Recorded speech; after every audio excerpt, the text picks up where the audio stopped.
warahmatullahi wabarakatuh. Apa kabar anak-anak kelas 4 yang hebat, anak-anak yang soleh?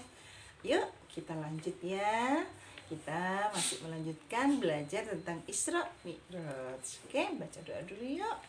Bismillahirrahmanirrahim. Raditu billahi rabba wa bil islami dina wa bi muhammadin nabiyyan wa rasula. Rabbi zidni ilma warzuqni fahma waj'alni min ibadikas salihin. Amin. Oke sayang, kali ini kita lihat buku LKS yuk. Kita lihat buku LKS-nya. Nih ya, sudah dibuka. Oke, kita lanjutkan. Kemarin sudah perjalanannya sampai ke Sidratul Muntaha. Ya, ya.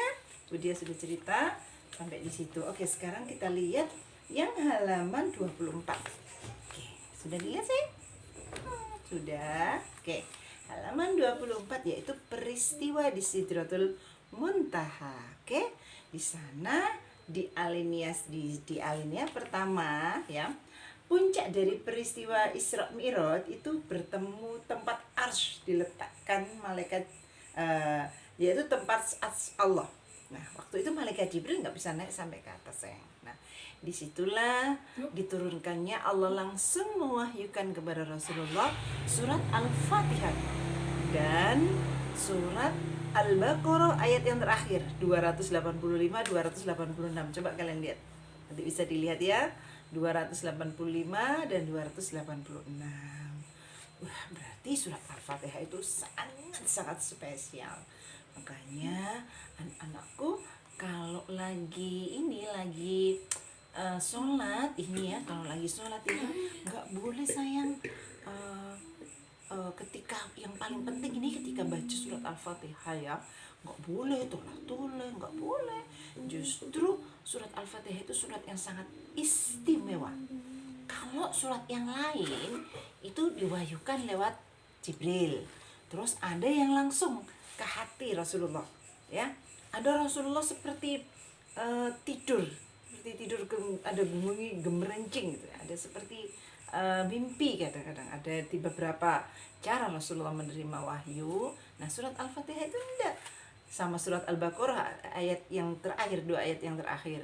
Surat Al-Baqarah itu surat yang paling panjang sayang. Yang terakhir 285 sampai 286 itu langsung Rasulullah menerima langsung dari Allah Subhanahu wa taala. Itu artinya istimewa banget kan? Ya kan? Istimewa sekali. Oke. Nah, kemudian Rasulullah menerima perintah sholat 5 waktu. Sholat 5 waktu. Kemarin sudah Budia sedikit singgung ya. Nah, dulunya sudah sholat sayang, sudah sholat. Ketika Rasulullah awal jadi diangkat sebagai Rasul, Rasulullah itu sholat dengan Ibu Khadijah. Ali bin Abi Thalib melihat apa yang sedang kalian lakukan. Kok ada sujud, ada ruku. Nah, sebetulnya sama waktu itu. Tapi ditetapkannya sebagai 5 waktu itu adalah sesudah peristiwa Isra Mi'raj. Itu ya. Maksud sebelumnya nggak sholat, enggak loh ya. Jadi para Rasul, seluruh para Nabi, baik Nabi Adam sampai terakhir Nabi Muhammad itu sholat, sujud dan rukuk sama. Tetapi yang 5 waktu, subuh, duhur, asar, maghrib, isya itu setelah Isra Mi'raj. Ya sayang ya, setelah Isra Mi'raj ya. Kemudian sesudah itu malaikat Jibril mengajarkan kepada Rasulullah tata cara sholat yang benar. Seperti apa dituntun oleh malaikat Jibril. Nanti kita lihat ya. Nanti kalian bisa di sini. Nih ya. Nanti dibaca di halaman 24. Oke? Oke, sekarang lanjut. Nah, Rasulullah pagi harinya, karena Rasulullah itu seorang nabi, harus menyampaikan ini kepada masyarakat, harus menyampaikan ini kepada orang-orang Quraisy, kepada tokoh-tokoh Quraisy. Padahal kita tahu Rasulullah ini baru saja amul huzni. Kenapa? Mengalami kesedihan yang mendalam karena wafatnya Abu Thalib dan Ibu Khadijah. Dan ketika itu masyarakat Quraisy itu tokoh-tokohnya ya yang tidak suka dengan Rasulullah semakin gencar mengejek-ngejek Nabi. Jadi kondisi ini pada saat itu Rasulullah ini sedang sulit, mengalami situasi yang sulit sayang. Tapi Rasulullah tidak takut. Nah, kemarin kita waktu sudah pernah diajari ya sayang ya tentang sifat-sifat Nabi, yaitu salah satunya ada fatona, sidik, amanah, tablik ya. Nah, tablik ini menyampaikan. Rasulullah nggak takut untuk menyampaikan. Jadi Rasulullah kemudian mengabarkan.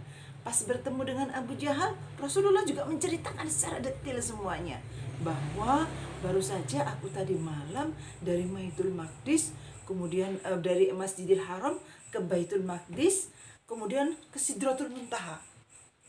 Pagi ini aku sudah ada di sini.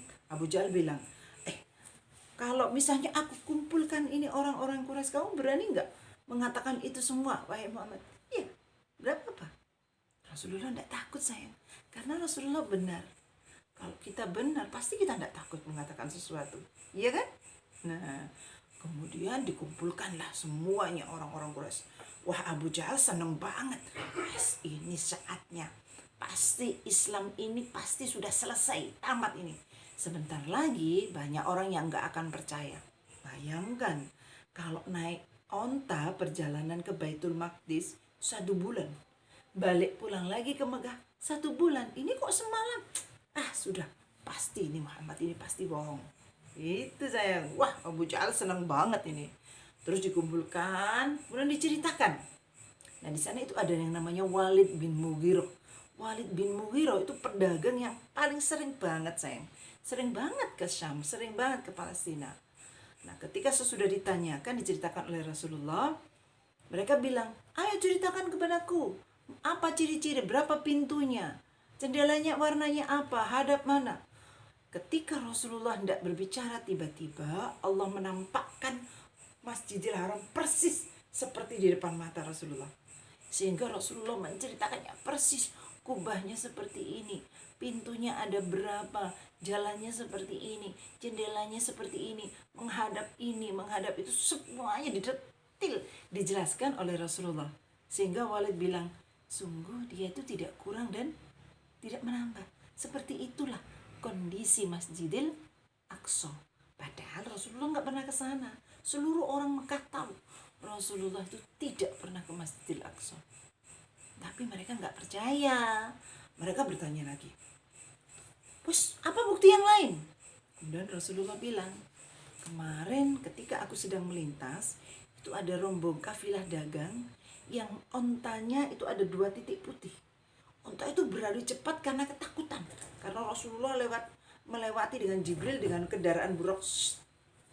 Tapi sehingga terjatuh ontanya dan pincang kakinya. Besok pagi sesudah matahari terbit, insya Allah kafilah dagang itu akan datang.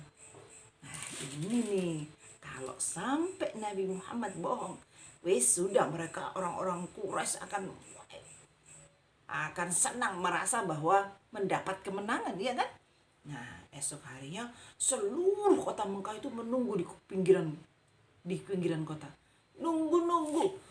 Habis matahari terbit, katanya Muhammad ini ada rombongan dagang. Pertama kali masuk adalah unta yang ada warnanya abu-abu, ada titik putih, dan kakinya agak pincang. Oke, tunggu. Setelah beberapa saat matahari terbit, ternyata benar. Masya Allah, ada rombongan dagang datang. Tes. Kemudian di depannya persis onta. Akhirnya apa? Apakah mereka percaya? Tidak.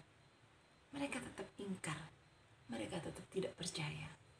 Mereka tetap mendustakan Rasulullah Sallallahu Alaihi Wasallam.